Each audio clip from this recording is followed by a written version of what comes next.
नमस्कार होमियोवाल तरफ आपण मानक स्वागत। आज आम जाना मधुमेह बा डायबिटीज रोग विषय रे।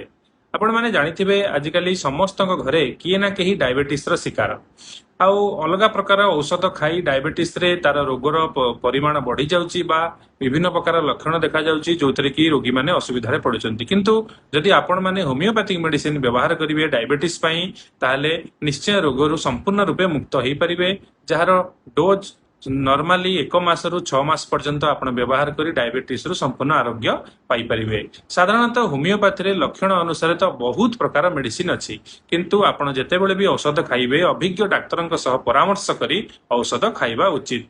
आउ आपनको जानिबा पई मु 2-3टा मेडिसिन रो ना कहिबी जोटा कि मदर टिंचर फॉर्म रे होमियोपैथी रे मिले। आउ जो 3टी मेडिसिन डायबिटीज रे बहुत भल कारीगर काम देई थाए, जेमति कि हेला जिम्निमा सिल्विस्टा, आब्रोमा अगस्टा आउ सिब्जिजियम जाम्बलानम। ए 3टा मदर टिंचर मेडिसिन फॉर्म रे मिले होमियोपैथी दुकान रे। आपण जदि जेकोसी गोटिए मेडिसिन सेथरु आनी 20 ठोपा लेखा दिन को 2 थर गोटिए कप उषुम पानी रे खाली पेट रे गोटिए मास लेखा व्यवहार करंती, ताले आपणकर मधुमेह बा डायबिटीज अनेकांश रे कमी जिवो। आउ जदि दरकार पड़े ताले आपण होमियो वर्ल्ड सहित जोगाजोग करी औषध आउ परामर्श करि परिबे। धन्यवाद।